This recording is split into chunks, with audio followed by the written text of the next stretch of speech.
임상심리사를 준비하시는 여러분 안녕하십니까, 유상현입니다.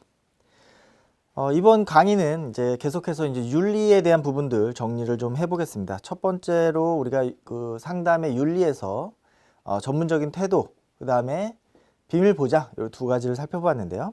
세 번째로 이제 상담 관계와 관련되어 있는 내용이 되겠습니다. 상담 윤리. 네, 첫 번째가 전문적 태도, 두 번째가 비밀 보장, 정보 보호, 이 세 번째가 상담 관계, 상담 관계가 되겠죠. 상담 관계, 우리가 이제 그 내담자와 상담자와의 관계이죠. 상담자와 내담자와의 그 관계가 어떤 윤리적인 문제가 있을까? 첫 번째, 다중관계가 있겠습니다. 다중관계. 다중관계라고 하는 것은 우리가 주로 이제 이중관계다, 이렇게 이야기하는데요. 이중관계. 상담자와 내담자의 상담관계 이외에 다른 관계, 금전관계라든지, 예를 들어 사제관계라든지, 이런 경우가 이제 해당이 되겠죠. 다중관계에 해당이 된다. 결국에 이러한 이중관계가 될 경우에 내담자는 제대로 된 상담을 받기가 어려울 수가 있겠죠. 예를 들어서 내담자가 제자이고 학생이고 상담자가 선생님일 경우에 선생님과 그 제자로서, 학생과 제자로서의 어떤 사제관계가 이미 있는 상황에서 상담을 해주겠다라고 해서 상담을 했을 경우에 그것들은 어떤 의미에서는 선생님과 제자 관계에서 강요된 상담일 수도 있고, 상담자의 어떤 의도에 의해서 받은 상담일 수도 있겠죠. 그래서 그런 다중관계는 결국에 내담자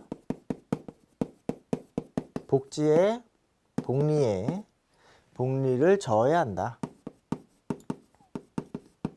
상담자도 역시 이런 부분들을 알고 내담자가 동의했다고 하더라도 상담자 역시 그런 기존의 그런 관계들 또는 이후의 어떤 상담 관계 이외의 다른 관계들을 중간에서 그거를 딱 조율하기가 사실은 좀 어렵기 때문에 이런 이중관계는 가급적 지양해야 된다.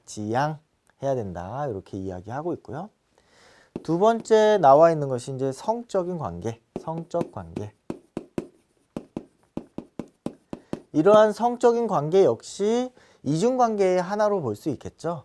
그래서 이중관계 중에서 특히 이제 성적 관계들은 굉장히 이제 어떤 그 윤리적인 문제를 나타낼 수 있기 때문에 이런 성적 관계를 갖지 않는 게 삼가하는 게 좋겠다. 물론 이제 상담자와 내담자 관계로 만나서 서로 사랑을 할 수 있겠죠. 하지만은 대체적으로 이제 볼 때 2년에서 3년 정도는 이 성적 관계를 갖지 않도록 권고하는 것이 이제 대부분입니다. 그래서 상담 관계가 아니더라도 교사와 학생으로 만나서 나중에 결혼을 하는 그런 사례들도 있듯이 상담자와 내담자로 만나서 나중에 이제 결혼할 수 있는 그런 상황도 있겠죠. 하지만 이런 성적 관계가 결국에 이런 내담자의 복지를 저해할 수밖에 없다라는 것이죠. 그리고 이런 성적 관계가 상담자는 어떤 의미에서는 권위자로서 위치되어 있고, 내담자는 따르는 어떤 순종적인 관계를 형성했을 때 내담자가 원치 않는 그런 관계들을 유도할 수 있기 때문에 이런 성적 관계들을 삼가해야 된다. 그래서 상담 종결 이후에 2년 지난 뒤에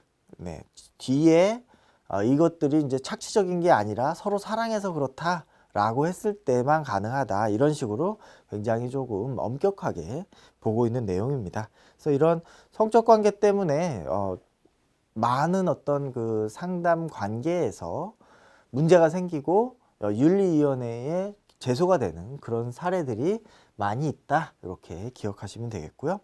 이런 이중관계에 이런 성적인 관계뿐만 아니라 금전관계 또는 사제관계 또는 슈퍼바이지와 슈퍼바이저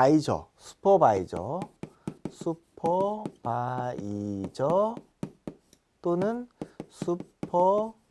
슈퍼바이지. 네, 슈퍼바이저라는 것은 이제 슈퍼비전을 해주는 분과 슈퍼비전을 받는 분의 어떤 그런 관계, 이런 관계들도 이중관계에 포함이 된다라는 거 기억을 해두시면 되겠습니다. 그래서 상담료 이외에는 어떤 이제 물질적인 거래도 맺지 않는 것이 좋겠다라는 거, 이런 것들은 결국에 이런 내담자 복리를 저해하는 것이다. 전문적인 태도에서 충실성을 떨어뜨리기도 하고 전문성을 또 약화시키기도 하고 한다라는 거 기억하시면 되겠습니다. 밑에 윤리적 갈등의 해결, 해결 단계가 이렇게 나와 있는데요. 이런 윤리적 갈등이라는 것은, 이런 윤리적 갈등이라는 것은 이런 식으로 딱 정해져 있는, 법조항처럼 이렇게 딱 정해져 있는 것이 다가 아니고, 이것들은 우리가 윤리강령으로 통해서 최소한 지켜야 되는 것이다 라는 것이고, 이것이 전부는 아니라는 것이죠. 그래서 이런 윤리적 갈등을 해결하기 위해서는 다양한 단계들을 표시하는데, 윤리적인 어떤 상충관계들을 계속 고민하고 해결해야만 하는 그 역할과 과정들이 필요합니다. 1단계에서는 현재 문제점이나 딜레마를 확인하고, 2단계에서는 숨겨져 있는 잠재적 쟁점들을 확인한다. 그래서 이 해결 단계를 좀 한번 정리해 보죠. 윤리적 갈등 해결 단계. 그래서 첫 번째로 딜레마를 확인하는 것. 딜레마 확인. 딜레마를 확인한다는 것은 이제 윤리적 갈등을 이야기하는 것이죠. 윤리적 갈등 또는 상충. 윤리적인 이런 강령들이 있는데, 비밀 보장을 해야 되는 것과 또는 전문성을 높여야 되는 것, 충실성을 높여야 되는 것 간에 이런 상충 관계가 있을 수 있다는 것이죠. 또는 비밀 보장을 해야 되는데 생명 존중과 같은 어떤 윤리적 어떤 그 항목과 원칙과 상충이 될 경우에, 갈등을 할 경우에 어떻게 해야 되는가, 어떤 딜레마가 있는가, 이것들을 좀 확인해야 되는 것이고, 두 번째가 잠재적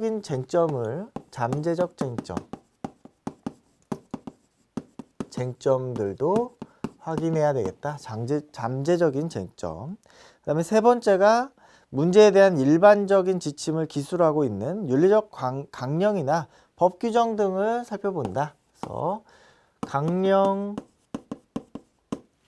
강령이나 규정과 같은 성문 규정이라는 것은 이렇게 적혀져 있는 걸 말합니다. 그래서 정해져 있는 거. 그래서 강령 또는 법, 규칙, 이런 것들을 확인하는 단계가 되겠죠. 그래서 이것들은 해도 되는지 안 되는지, 그래서 정해져 있는 것들 먼저 이제 살펴본다. 4단계에서는 문제에 대한 다양한 관점을 파악하기 위해서 여러 기관의 자문을 구한다. 4단계는 자문을 구한다. 5단계에서 나타날 수 있는 다양한 행동 진로들에 대해서 깊이 있는 생각을 해본다. 5단계는 이제 숙고다. 숙고해본다. 자문도 해보고 숙고도 해보고. 그 다음에 6단계에서는 다양한 결정의 결과들을 나열하고 내담자를 위한 개별적인 행동 진로의 연관성을 고려한다. 그래서 다양한 결정의 결과들, 그래서 결과를 탐색한다. 그리고 7번째로 결정하는 단계가 되겠죠. 이런 이제 내용들을 우리가 이야기해 볼 수가 있겠습니다. 그래서 7단계로 이렇게 나오는 문제가 출제가 된 적이 있다. 정리를 해보면 상담에서 나타날 수 있는 윤리적 갈등의 해결 단계는 이런 문제점이나 딜레마 이런 것들을 좀 확인해 보고, 규정 등을 좀 살펴보고, 요것들을 이제 우리가 하나로 볼 수가 있겠죠. 그래서 딜레마나 문제 확인하는 그런 단계가 되겠고, 그 다음에 규정 확인하고, 그 다음에 자문을 구하는 거죠. 처음에 이제 자문을 구할 수 있는 사람은 그 기관의 팀장님, 그죠? 그 팀을 이끄는 어떤 리더 또는 동료 전문가, 그리고 더 나아가서는 어떤 그 기관의 기관장, 대표, 더 나아가서는 슈퍼바이저, 그죠? 뭐 슈퍼바이저나 대표, 기관 대표에게 물어볼 수 있겠고, 그래서 자문하는 단계가 있겠다. 그래서 전문가, 그 다음에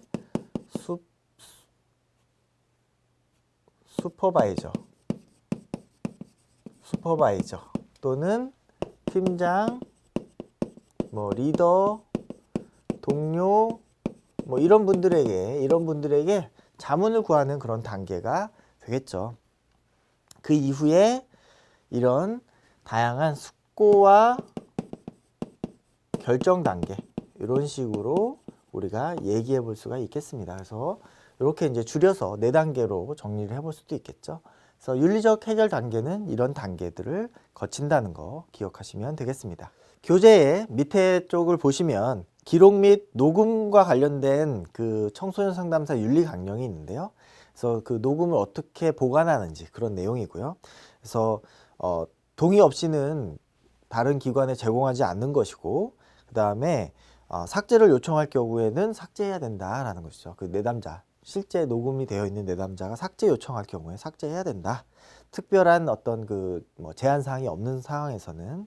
그래서 그런 내용들 읽어보시면 되겠습니다. 상담자와 내담자 간의 윤리적 지침 해가지고 유능성, 성실성, 전문적 과학적인 책임, 인간 권리와 존엄에 대한 존중, 타인의 복지에 대한 관심, 사회적 책임. 요것이 이제 임상심리학 그 학회에 나와 있는 어떤 그런 강령들, 윤리적 지침인데요. 요 내용들도 6가지 내용을 그 내용들을 기억을 해 두시기 바라겠습니다. 이런 윤리적 지침이나 강령들은 그 실기 내용에서 주로 이제 많이 나오는 그런 내용이 되기 때문에 요 내용들을 꼭 기억해 두시고 정리해 보시면 되겠습니다. 내용들은 이제 우리가 앞에서 이야기했던 이런 내용과 중복되는 부분인데, 요것들을 6가지로 이제 항목화했다라는 거, 요것도 이제 다시 한번 정리를 한번 해보죠. 윤리적 지침.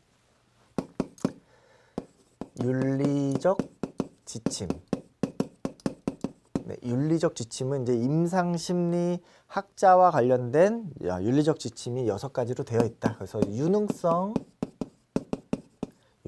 이 교재에 나와 있는 내용입니다. 그래서 성실성. 세 번째가 전문적 과학적인 책임. 전문가로서의 전문적 과학적 책임. 네 번째가 인간 권리의 존엄에 대한 존중. 존중. 이렇게 줄여서 한번 적어보고요. 5번째가 타인 복지에 대한 관심. 네, 타인 복지. 여기서 말하는 타인은 내담자가 되겠죠. 내담자 복지. 그리고 6번째가 사회적 책임이다. 그래서 상담의 윤리강령과 윤리적 지침 이렇게 정리를 해놓고 실제로 이렇게 적을 수 있도록 그 항목들만 적어보시면 충분히 가능하실 것 같습니다. 상담 윤리의 원칙, 키치너가 이야기하는 윤리 원칙인데요. 그 5가지 키치너의 윤리 원칙이 있습니다. 그래서 그것도 5가지가 키치너가 이야기한 건 5가지다 이렇게 기억하시면 되겠고, 자율과 자선, 그 다음에 무해, 성실과 정의, 이 원칙이 있다. 그래서 자율과 자선, 무해 원칙, 그리고 성실과 정의 원칙, 이렇게 5가지가 있다. 그래서 그 서브젝트, 굵은 제목만 여러분들이 기억을 해 두시면 되겠습니다.